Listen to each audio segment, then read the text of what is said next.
இல்லை கரெக்டாக இருக்குது. நீங்கள் கம்ஃபர்டபுளாக உட்காந்துட்டிங்கன்னா பிரச்சனை இல்லை.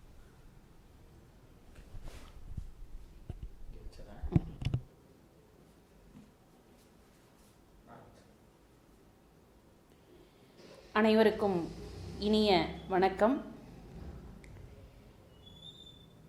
பூலோக வைகுண்டமாம் திருவரங்கத்தில் அமைந்திருக்கக்கூடிய ராசவேலர் செண்பக தமிழரங்கின் வாயிலாக இணைகின்ற எப்பொழுதும் அன்புடன் நம்மை ஆதரித்து வருகின்ற தமிழ் உறவுகள் அனைவருக்கும் என்னுடைய வணக்கத்தை உரித்தாக்கிக் கொள்கின்றேன். செந்தமிழின் திருவுருவே செல்வ மகமேரே, தித்திக்கும் செந்தேனே தெவிட்டாத கரும்பே, பைந்தமிழின் நறுங்கனியே பழம் கனிந்த ரசமே, பதம் பரவும் அடியார்கள் பாவம் களையும் மருந்தே, அந்தமிழா முழு முதலே, வேல்மயில் என்று அறைவோர் அகத்திலுறும் திருவிளக்கே, ஆறெழுத்தின் பயனே, எந்தமையோர் பொருட்படுத்தி எழுந்த திருத்துறையே, இனியுனது திருவடியை இமைப்பொழுதும் மறவேனே. இறையருளால் இன்றைய சிந்தனை துவங்க இருக்கின்றது. மனம் மொழி மெய்களால் முருகபெருமானின் பொற்பாத கமலங்களை வணங்கி இன்றைய நமது சிந்தனையை துவங்கலாம். இன்றைய சிந்தனையானது சேய் தொண்டர் புராணம் என்ற ஒரு அற்புதமான முருகன் அடியார்களின் வரலாற்றை நமக்கு எடுத்துரைக்கக்கூடிய மிகச்சிறந்த இலக்கியமாக அமைய இருக்கின்றது.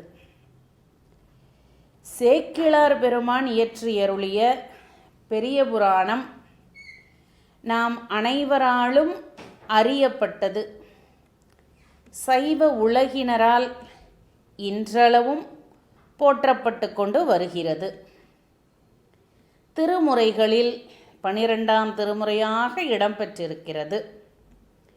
இப்படி பல்வேறு சிறப்புக்களை கொண்டிருக்கக்கூடிய பெரிய புராணம் பலராலும் அறிந்து போற்றப்படக்கூடிய ஒன்றாக இருக்கின்ற நிலையில் இச்சேய் தொண்டர் புராணம் என்பது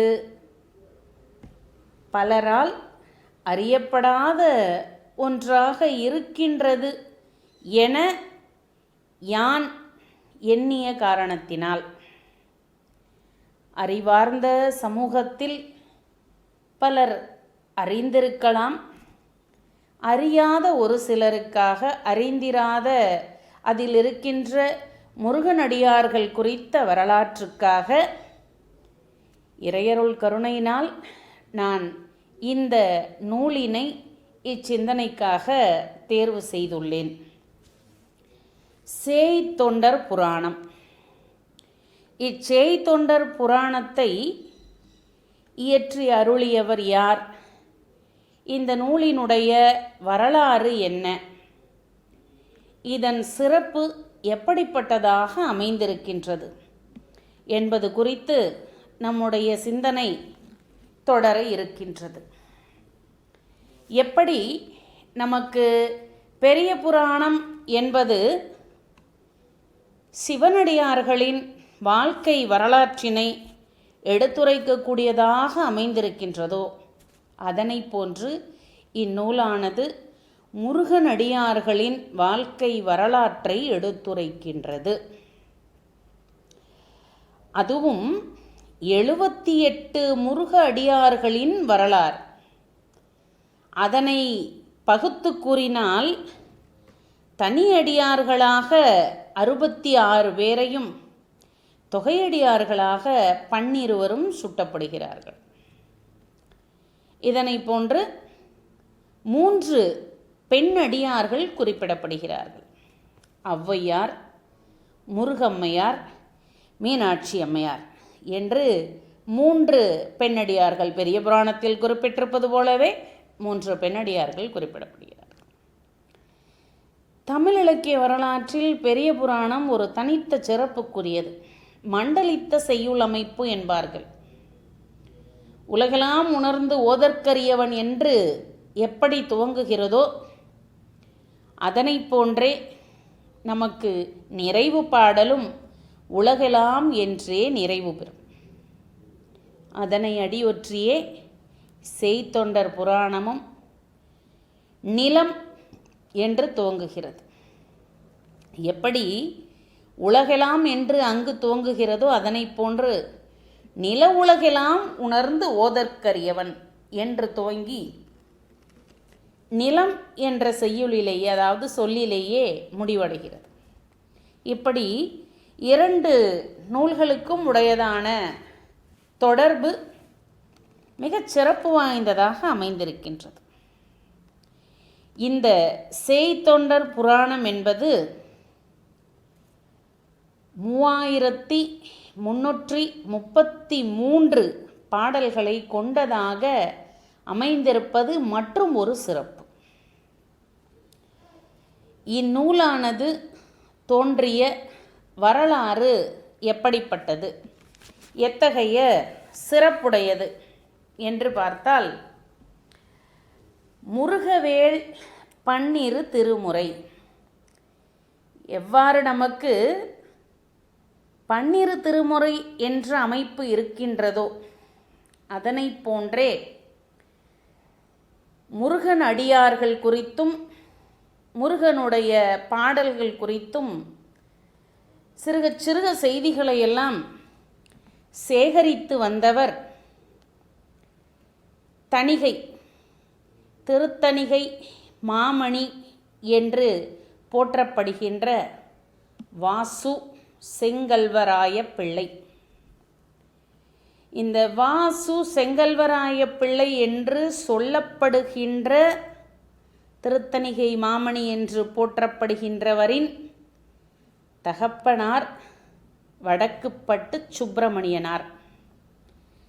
நாம் இப்பொழுது திருப்புகழை மிகச் சிறப்பாக படித்து கொண்டிருக்கின்றோம். அதில் இருக்கின்ற கருத்துக்களை எல்லாம் உள்வாங்கி மகிழ்கின்றோம். திருப்புகழின் சிறப்பு பலராலும் போற்றப்படுகின்றது என்றால் அதற்கு முதன்மை காரணமாக விளங்குபவர்கள் இவர்கள் இருவருமே. அத்தகு சிறப்பு வாய்ந்த இவர்களிலிருந்து திருப்புகழானது பலருக்கும் சென்றடைந்து போற்றப்பட்டு வருகின்ற நிலையில் முருகன் அடியார்களின் வரலாற்றை தொகுத்து ஒரு நூலாக அமைக்கலாம் என்று எண்ணுகிறார் வாசு செங்கல்வராய பிள்ளை அவர்கள். முருகவேள் 12 திருமுறை என்று ஒன்றை உருவாக்குகின்றார். அதனை எப்படி உருவாக்குகின்றார் என்று பார்த்தால், முதலாவதாக திருப்பரங்குன்ற திருப்புகழ். இந்த திருப்பரங்குன்ற திருப்புகழ் என்பது முதல் திருமுறையாக, அடுத்து வரக்கூடியது திருச்செந்தில், அதாவது திருச்செந்தூர் திருப்புகழ் 2வது திருமுறையாகவும், 3வதாக திரு ஆவினன்குடி திருப்புகழ் 3ஆம் திருமுறையாக, திருவேரக திருப்புகழ் என்பது 4ஆம் திருமுறையாக, அடுத்து வருகின்ற போது குன்றுதோர் ஆடலின் திருப்புகழானது 5ஆம் திருமுறையாக, தொடர்ந்து பழமுதிர்ச்சோலை திருப்புகழ், பொது திருப்புகழ் என்று பலவற்றையும் தொகுத்து அமைக்கின்றார். இப்படி அமைத்து வருகின்ற போது திருமுருகாற்றுப்படையில் துவங்கி திருத்தணிகை பாடல்கள் வரையில் 11 திருமுறைகள் என்ற பகுப்பினை அமைத்தாயிற்று. இனி அடுத்ததாக முருகன் அடியார்கள் வரலாற்றை சேர்த்தால் இது மேலும் சிறப்புடையதாக 12 என்ற பகுப்பிற்குள் வந்துவிடும் என்று எண்ணுகிறார். ஆனால் அதனை எப்படி சேர்ப்பது பெயரையெல்லாம் முடிவு செய்து விடுகின்றார். சேய் தொண்டர் புராணம் என்று அமைப்பதாக முடிவு செய்து இதனை எவ்வாறு நாம் சேர்ப்பது அமைப்பது என்று சிந்திக்கின்றார். தான் தொகுக்கின்ற ஒரு நூல்களுக்குள்ளாக தன்னுடைய படைப்பே இடம்பெற்றால் எவ்வாறு இருக்கும் என்ற ஒரு சிறிய அச்சம், அது அச்சம் என்று கூட இல்லாது தன்னடக்கம் என்று குறிப்பிடலாம். ஏனென்றால் செய்தொண்டர் புராணம் என்பதை எண்ணியிருந்தால் அவரே கூடிய முழு ஆற்றலையும் அவர் பெற்றிருந்தார் என்பதை அனைவரும் அறிவோம். இருப்பினும் இந்த செய்தொண்டர் புராணம் என்பதனை யாராவது இயற்றினால் நன்றாக இருக்குமே, அப்படி ஒரு வாய்ப்பு நமக்கு கிடைக்காதா என்று எண்ணி இருக்கின்ற வேளையில்தான் இறையருள் கைகூடி சுந்தரர் உலா என்ற ஒரு நூலானது அவருடைய கண்களில் படுகின்றது. சுந்தரர் உலா என்ற நூலினை படித்த அவருக்கு மட்டற்ற மகிழ்ச்சி. இந்த நூலினுடைய சொற்சுவையும் பொருட்சுவையும் மிகச்சிறப்பாக இருக்கின்றது. ஆகா, மிகவும் அருமை, நாம் தேடிக்கொண்டிருந்தவர் இவரே நமக்கு செய்தொண்டர் புராணத்தை இயற்றித்தர வல்லவர் என்று இறைவன் காட்டியதாகவே எண்ணி அவருக்கு ஒரு கடிதத்தை எழுதுகிறார். அவர் யாரென்று பார்த்தால் தேனூர் வரகவி சொக்கலிங்கனார். தேனூர் வரகவி சொக்கலிங்கனார் என்பவர் இயற்றிய மிகச்சிறந்த ஒரு நூல்தான் செய்தொண்டர் புராணம். அவர் பல்வேறு நூல்களை இயற்றியிருக்கின்றார். அப்படிப்பட்ட சூழலில் இவர் எழுதியிருந்த கடிதம் கிடைக்கப்பெற்று மிகவும் மகிழ்ந்து போகின்றார். கரும்பு தின்ன கூலியா, நானே எழுதுகின்றேன் என்ற ஒப்புதலும் அளிக்கின்றார். செய்தொண்டர் புராணத்திற்கான ஒரு அடிக்கோடு போடப்பட்டு விட்டது. ஆனால் சுந்தரருக்கு கிடைத்தது போல திருத்தொண்ட தொகையோ திருத்தொண்டர் திருவந்தாதியோ இல்லை. இதனை எண்ணி பார்த்த வரகவி சொக்கலிங்கனார் அந்த நூல்களை எல்லாம் வைத்து திருத்தொண்டர் புராணம் இயற்ற முடிந்தது, நமக்கு அப்படிப்பட்ட நூல்கள் இல்லையே என்று எண்ணியவராக திருத்தொண்டர் தொகை இயற்றியது போல திருத்தொண்டர் திருவந்தாதி இருந்தது போல தனக்கான நூல்களை அவரே எழுதுகின்றார். செய்தொண்டர் தொகை, செய்தொண்டர் திருவந்தாதி என்ற இரு நூல்களையும் எழுதி அவற்றிலிருந்து செய்தொண்டர் புராணம் என்பதனை அமைக்கின்றார்.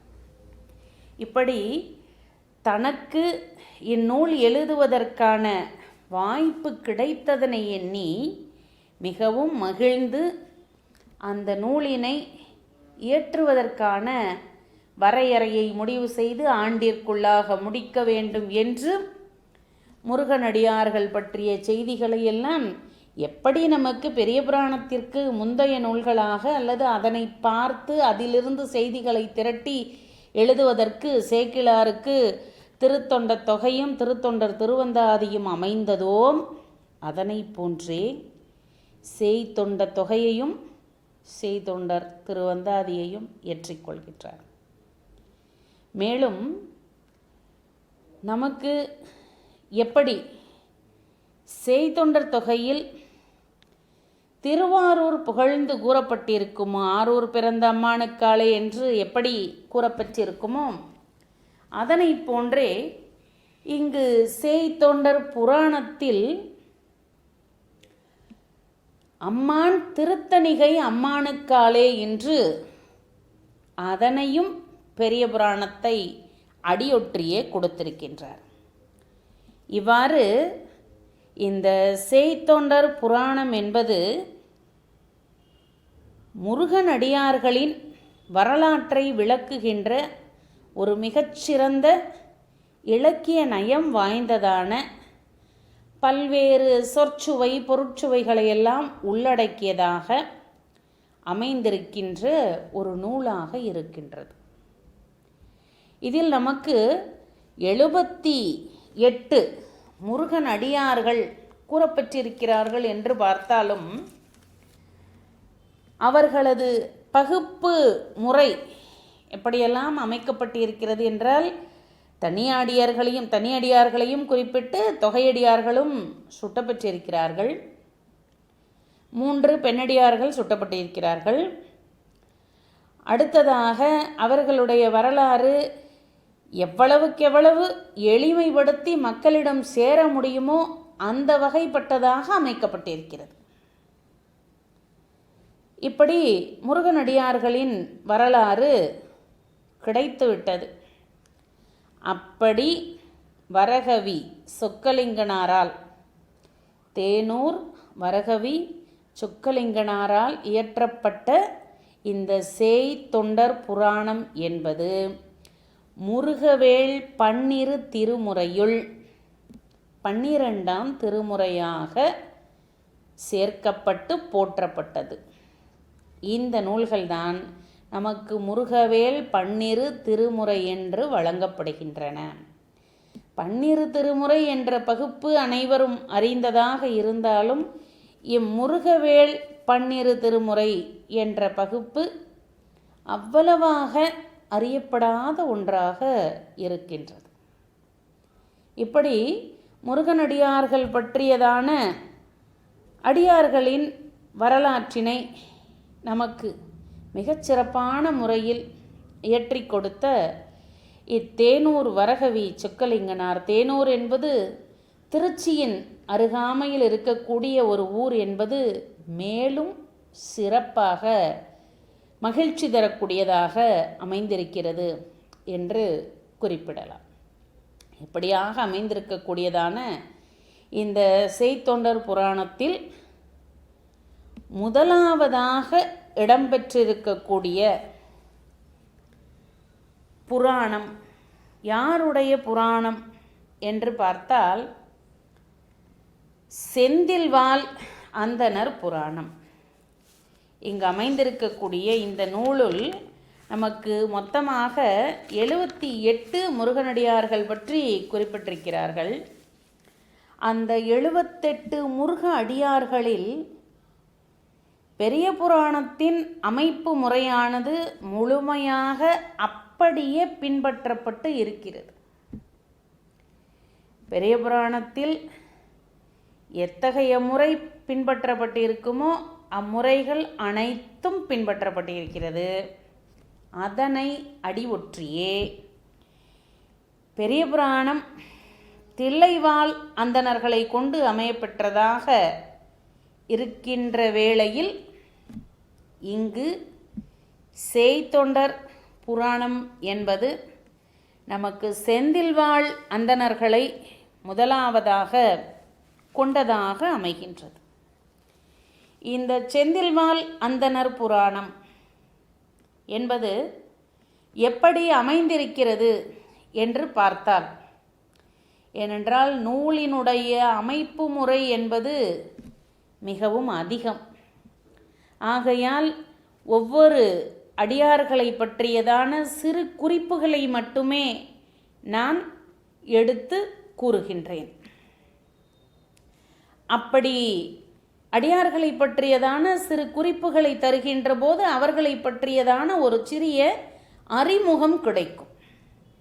அந்த எண்ணத்தில்தான் இந்த சிந்தனை துவங்கியுள்ளது.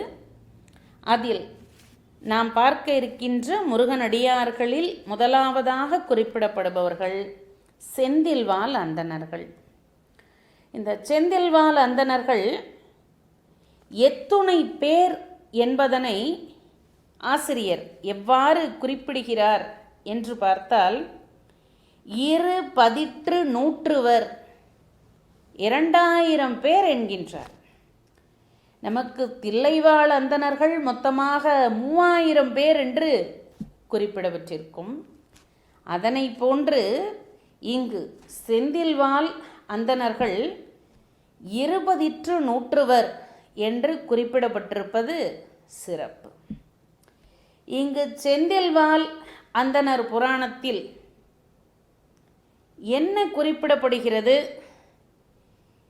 எச்செய்தியானது சொல்லப்படுகிறது என்று பார்த்தால், இங்கு முதலாவதாக குறிப்பிடப்படுகின்ற ஒரு ஊர் சேய்ஞலூர். இந்த சேய்ஞலூர் என்ற பெயரை கேட்ட உடனேயே நாம் அனைவரும் அறிந்திருக்கக்கூடியதான ஒரு புராணம் நினைவுக்கு வரும். சண்டேஸ்வர நாயனார் புராணம். பெரிய புராணத்தில் அமைந்திருக்கக்கூடிய விஷாலச்சருமர் என்ற பெயரை தாங்கிய சண்டேஸ்வர நாயனார் புராணம் அவர் அவதரித்த தலமாக போற்றப்படுவது நமக்கு சேய்ஞலூர். இந்த சேய்ஞலூர் என்பதுதான் நமக்கு இச்செந்தில்வாள் அந்தணர் புராணத்தில் குறிப்பிடப்படுகின்ற ஒரு ஊராக இருக்கிறது. இப்பொழுது சுருக்கமாக நிகழ்விற்குள் வருவோம் என்று பார்த்தால், தில்லைவாழ் அந்தணர் புராணம் எதனை அடியொற்றியதாக அமைகிறது? எதனை அடியொற்றியதாக அமைகிறது என்று பார்க்கின்ற பொழுது, அரக்கனால் சூரபத்மனால் தங்களுக்கு ஏற்படுகின்ற துன்பங்களை எல்லாம் தேவர்கள் சிவபெருமானிடத்தில் வந்து முறையிடுகிறார்கள். அப்படி சிவபெருமானிடத்தில் வந்து முறையிடுகின்ற வேளையில் சிவபெருமான் முருகனை படையுடன் கூறுமாறு ஆணையிடுகிறார், படையுடன் செல்லுமாறு ஆணையிடுகிறார். அப்படி முருகபெருமான் தன் படையுடன் வந்து சேர்கின்ற இடமாக சேய்ஞலூர் சுட்டப்படுகிறது. இந்த சேய்ஞலூரை சேயடைந்த சேய்ஞலூர் என்று சம்பந்தர் புராணம் நமக்கு காட்டுகிறது. சம்பந்தர் தேவாரம் நமக்கு சுட்டி செல்கிறது. இப்படி சேய்ஞலூர் என்ற ஊரின் சிறப்பானது அமைகின்றது என்று பார்த்த பிறகு, இந்த சேய்ஞலூர் என்பது ஏன் முதலாவதாக சுட்டப்படுகின்றது என்று பார்க்கின்ற வேளையில், உரையாசிரியர்களின் ஒரு கருத்தாக அமைவது, இது சேய்த்தொண்டர் புராணம் என்பதனால் அவர் சேய்ஞலூரை முதலாவதாக குறிப்பிட்டிருக்கலாம் என்று ஒரு கருத்து. இந்த செந்தில்வாழ் அந்தணர்கள் 20 இருக்கின்றனர் என்பதனை நமக்கு எவ்வாறு உணர்த்துகிறார்கள் என்று பார்த்தால், சூரபத்மனை வதைப்பதற்காக அவனது கொடுமைகளை எல்லாம் கேட்டறிந்து சிவபெருமான் முருகபெருமானை படையுடன் செல்க என்று ஆணையிட முருகபெருமான் சேய்ஞலூர் வந்து சேர்கின்றார். அப்படி வந்து சேர்ந்த சேய்ஞலூருக்கு அடுத்து அவர் செல்கின்ற இடமாக பல ஊர்கள் குறிப்பிடப்பட்டு, அதற்கு அடுத்ததாக நிறைவாக செந்தூருக்கு சென்று சூரபத்மனை வதம் செய்ததாக குறிப்பிடுகிறார்கள். அப்படி குறிப்பிடுகின்ற போது அங்கிருக்கின்ற அடியார்களிடம் முருகபெருமானே கூறுகின்றார், உங்களில் ஒருவனாய் இங்குறைவேன், நான் வேறெங்கும் செல்ல மாட்டேன், உங்களில் ஒருவனாக நான் இங்கேயே இருப்பேன் என்று முருகபெருமான் திருவாய் மலர்ந்தருளியதாக நமக்கு செய்தொண்டர் புராணம் குறிப்பிடுகிறது. இப்படித்தானே நமக்கு தில்லைவாழ் அந்தணர்களிலும் ஒருவராக சிவபெருமான் இருந்தார் என்று அறிந்திருப்போம். அதனை போன்று இந்த செந்தில்வாழ் அந்தணர் புராணம் என்பது செய்தொண்டர் புராணத்தின் முதல் அடியார்களை குறிப்பிடுவதாக அமைந்திருக்கின்ற நிலையில், செந்தில்வாழ் அந்தணர்கள் எப்படிப்பட்ட தன்மையுடையவர்கள் என்று சொல்கிறார்கள். செங்கதிர் உதிக்கும் முன் தீர்த்தமாடி இங்கித நறுமலர் எடுத்து நாள்தோறும் தங்கள் இறைவன் மேல் சாத்தி போற்றிடும் மங்கள திருத்தொழில் புரிந்து வாழ்பவராம் செந்தில்வாழ் அந்தணர்கள். இத்தகைய சிறப்புடையவர்களான செந்தில்வாழ் அந்தணர்கள் எப்படிப்பட்ட சிறப்பினை கொண்டிருந்தார்கள் என்பதற்கு உங்களில் ஒருவனாய் இங்குரைவேன் என்று முருகப்பெருமான் கூறியது சான்றாக அமைகிறது. இந்த சேய்ங்கலூர் என்பது எங்கு அமைய பெற்றிருக்கிறது என்பதனை நமக்கு பெரிய புராணம் சுட்டிக்காட்டும். மன்னியாற்றின் தென்கரையில் அமைந்திருக்கக்கூடியதான சேய்ங்கலூர். சேக்கிலார் குறிப்பிட்டிருப்பார், சேந்தன் அளித்த திருமறையோர் மூதூர் செல்வச் சேய்ங்கலூர். அதனையே அடியொற்றி அப்படியே சம்பந்தர் சேயடைந்த சேய்ங்கலூர் என்று தேவாரம் சுட்டப்பட்டிருப்பதாக அறிகிறோம். இப்படி அந்த சேய்ங்கலூரின் சிறப்பு என்பது எப்படியெல்லாம் சொல்லப்பட்டிருக்கிறது. இது முதல் அடியாரை பற்றியதான வரலாறு. இப்படி திருத்தொண்டர் புராணத்தை முழுமையாக உள்வாங்கி இத்திருத்தொண்டர் புராணம் போலவே செய்தொண்டர் புராணம் என்ற ஒன்றும் அமையப்பெற வேண்டும் என்ற எண்ணம் கொண்டு, அப்படி செய்தொண்டர் புராணமானது அமையப்பெற்றால் அது பன்னிருவேல் முருகனது 12 திருமுறைக்கு உகந்ததாக இருக்கும் என்று எண்ணி இச்செயல்களையெல்லாம் நமக்கு செய்து அளித்த சிறப்பித்த திருத்தணிகை மாமணி என்று போற்றப்படுகின்ற வாசு செங்கல்வராய பிள்ளை ஐயா அவர்கள் நம் அனைவராலும் போற்றப்பட வேண்டிய ஒருவராக இருக்கின்றார் என எண்ணலாம். ஏனெனில் காலங்கள் கடந்து இறைவனை பற்றியோ அல்லது இறையடியார்களை பற்றியோ இச்சிந்தனையில் மக்கள் இருப்பதற்கு இவர்களின் படைப்புகள் நமக்கு உதவியாக இருக்கின்றன. இந்த சேய்ங்கலூரை பற்றி குறிப்பிடுகின்ற போது கிரௌஞ்சத்தையும் தாரகனையும் அழித்த பின்னர் முருகன் வந்து சேர்ந்த இடமாக சேய்ங்கலூரை குறிப்பிடுகிறார்கள். ஆகையால் தான் உரை எழுதுகின்ற போது அல்லது பல இடங்களில் குறிப்பிடுகின்ற போது சேய் உறைந்து தங்கி இருந்த நல்ல ஊர் அல்லது சேய்க்கு விருப்பமான ஊர், இது செய்தொண்டர் புராணம் என்பதனால் சேய்ங்கலூரை முதலில் குறிப்பிட்டிருக்கின்றார் என்றெல்லாம் பல்வேறான சிந்தனைகள் தோன்றுவதற்கு வழிவகுக்கிறது. ஆக ஒரு இலக்கியம் என்பது நமக்கு பல்வேறு சிந்தனைகளை தோற்றுவிக்கக்கூடியதாகவும் முன்னர் நிகழ்ந்தவற்றை அறிந்து கொள்வதற்கான உறுதுணையாகவும் இனி வரும் எதிர்கால சமூகத்தினருக்கு முன்பு இருந்தோர்களின் இறையடியார்களின் வரலாற்றை எல்லாம் எடுத்து சொல்லக்கூடியதாகவும் அமைந்திருந்தால் அது மிகவும் சிறப்பாக இருக்கும் என்பதில் இச்செய்தொண்டர் புராணம் என்பது தனிச்சிறப்புடையதாக திகழ்கிறது.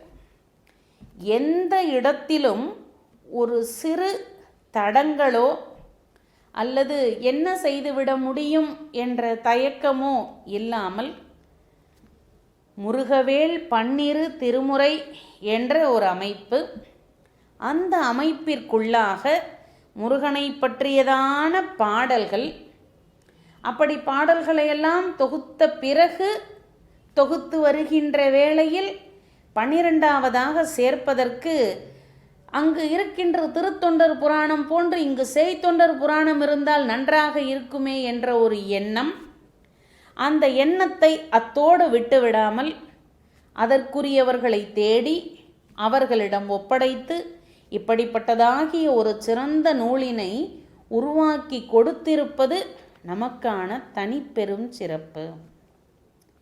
இங்கு முருக அடியார்களை பற்றி குறிப்பிட்டிருக்கின்ற இடத்தில் முருகப்பெருமானால் நேரடியாக உய்மொழி மந்திரம் ஓதப்பெற்றவர்களாக 3 குறிப்பிடலாம் என்ற ஒரு சிந்தனையானது தோன்றுகிறது.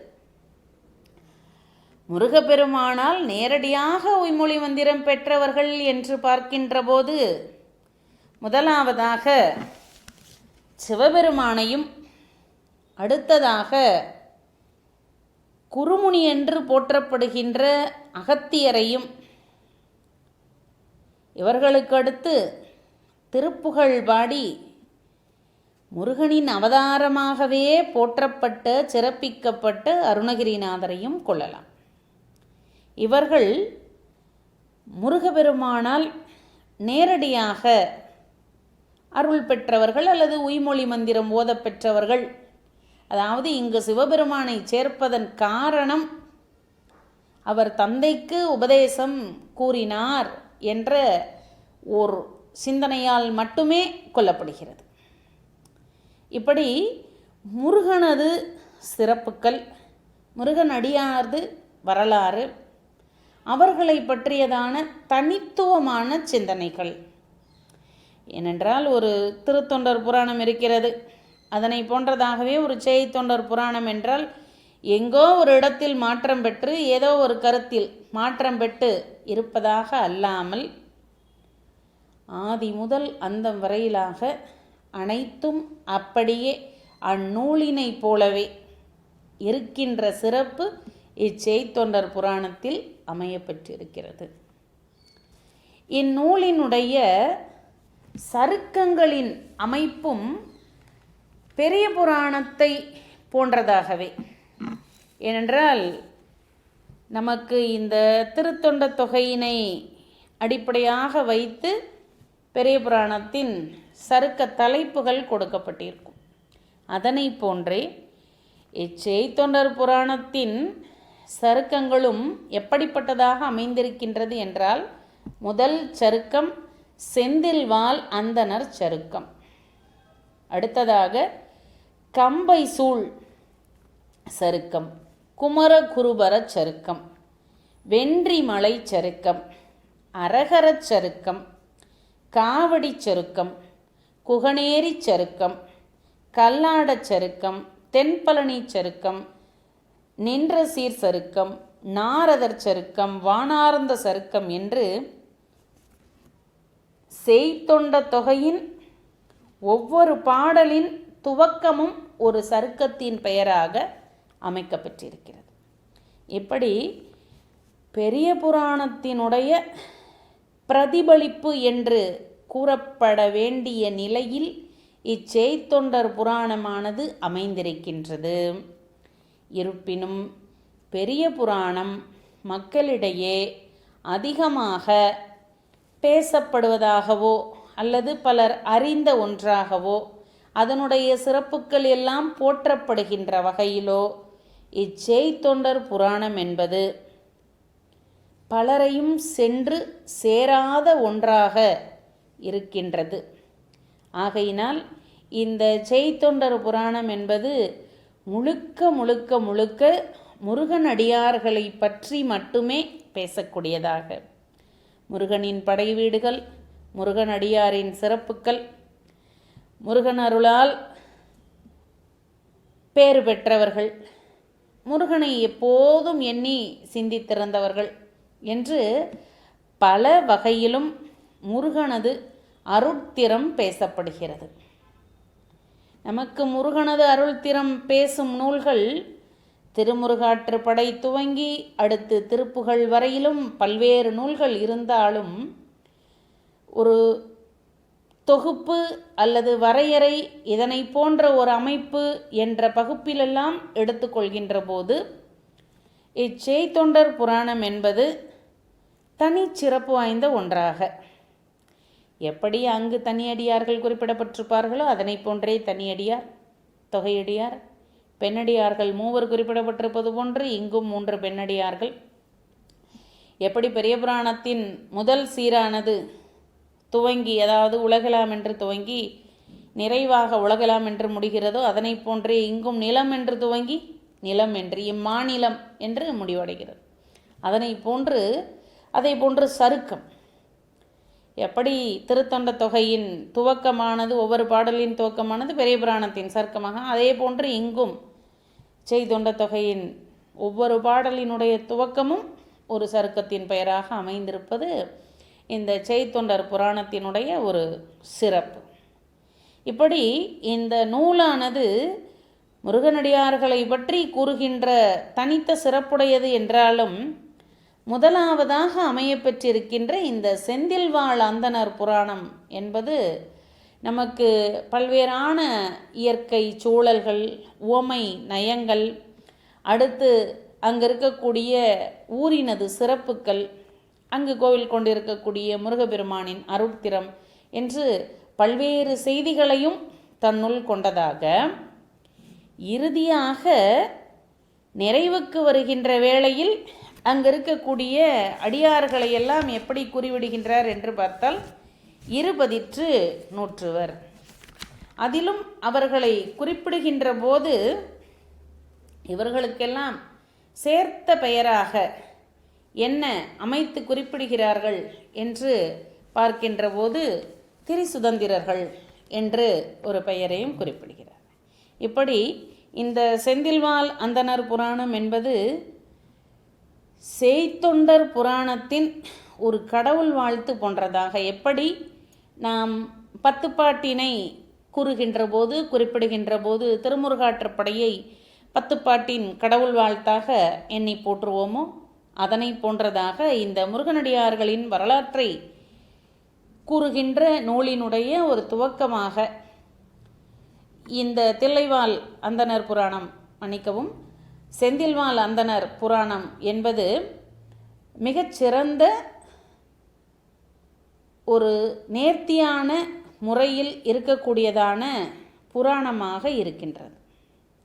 ஆக இந்த செய்தொண்டர் புராணம் என்பது தேனூர் வரகவி சொக்கலிங்கனாரால் இயற்றி இவ்வுலகில் உள்ளோரால் போற்றப்பட வேண்டும் என்ற எண்ணம், இறையருளானது நமக்கு யாரால் கிடைக்கப் பெற்றிருக்கிறது என்பதுதான் வாசு செங்கல்வராய பிள்ளை அவர்கள் திருத்தணிகை மாமணி என்று போற்றப்படுகின்ற இன்று திருப்புகழை நாம் அறிந்து போற்றுவதற்கு பாடுவதற்கு வழிவகுத்து தந்தவராக எண்ணுகின்ற வாசு செங்கல்வராய பிள்ளையை அவர்களை குறிப்பிட வேண்டும். அத்தகைய சிறந்த நிலையில் நமக்கு கிடைத்திருக்கக்கூடிய ஒன்றுதான் இந்த செய்தொண்டர் புராணம் என்பது. இந்த புராணத்தில் இறுதியாக, அதாவது இறுதி என்றால் செந்தில்வாழ் அந்தணர் புராணத்தில் நிறைவாக எதனை கூறுகிறார்கள் அப்படின்னு பார்க்கும்போது, சிவபெருமான் சொன்னார், அதனால் முருகப்பெருமான் படையுடன் இங்கு வந்து அரக்கர்களை எல்லாம் வதம் செய்கின்றார். அப்படி அரக்கனான சூரபத்மனை வதம் செய்த பிறகு அங்கிருக்கின்ற அந்தணர்களின் வருத்தம் தணிக்க, இந்த செந்தில்வாழ் அந்தணர்களின் வருத்தம் தணிப்பதற்காக நான் என்னுடைய பணி, அதாவது வதம் செய்த பிறகு இங்கிருந்து சென்று விடுவேன் என்று எண்ணிவிடாதீர்கள், உங்களுக்குள்ளாகவே உங்களுடைய திருத்தொண்டினுடனேயே நான் உங்களில் ஒருவனாகவே உறைந்திருப்பேன் என்று அவர் கூறுவதுதான் அதற்கான சிறப்பாக அமைகிறது. ஆகையால் இந்த செந்தில்வாழ் அந்தணர் புராணம் என்பது நமக்கு முருகனடியார்களின் சிறப்பினை எடுத்துரைப்பதற்கான முதல் வாயிலாக அமைகிறது. முதல் வாயிலாக அமைகின்றது என்றால், முருகப்பெருமானால் நேரடியாக உய்மொழி மந்திரம் பெற்றவர்கள் 3 என்று குறிப்பிட்டேன் அல்லவா? அந்த இடத்தில் ஏன் அவர்கள் 3 மட்டும் எடுத்துக்கொள்கின்றோம்? முதலாவதாக சிவபெருமானையும், அடுத்ததாக அகத்தியரையும், அடுத்ததாக அருணகிரியாரையும் ஏன் நாம் பகுப்பிற்குள்ளாக வைக்கின்றோம் என்று பார்க்க வேண்டி இருக்கிறது. ஏன் பகுப்பிற்குள்ளாக வைக்கின்றோம் என்றால், முதலாவதாக சிவபெருமான் முருகப்பெருமானிடம் இருந்து உபதேசம் பெற்றதனால் கடவுளுள் முதன்மையானவராக சிவபெருமானை கொண்டு, அடுத்து வருகின்ற இடத்தில் முனிவர்களுள் சித்தர்களுள் சிறந்தோராக அகத்தியரை கொண்டு, மூன்றாவதான பகுப்பில் அருணகிரியாரை வைக்கின்றார். இப்படி அருணகிரியாரை வைப்பதற்கான காரணமாக நமக்கு தாய்மான சுவாமிகள் அமைத்திருக்கின்ற ஒரு பாடலை சான்றாக கொள்ளலாம். ஐயா அருணகிரியப்பா உனைப்போல் மெய்யாக ஓர் சொல் விளம்பினார் யார் என்று தாய்மானவ சுவாமிகள் கேட்கின்ற ஒரு கேள்வியானது அருணகிரியாரின் சிறப்பினை எடுத்துரைப்பதாக அமைகின்றது. இப்படி நமக்கு இச்செந்தில்வாள் அந்தணர் புராணம் என்பது முருகனடியார்களை பற்றியதான வரலாற்றை கூறுவதற்கு முன்னதாக அமைக்கப்பட்டிருக்கின்ற துவக்கமாக ஒரு சிறப்பு வாய்ந்த நிகழ்வாக அல்லது அந்தணர்களை குறித்த சிறப்பாக. ஏனென்றால் தில்லைவாழ் அந்தணர்கள் எத்தகு சிறப்பிற்குரியவர்களோ அதனை போன்றே இங்கும் செந்தில்வாழ் அந்தணர்கள் போற்றப்படுகிறார்கள்.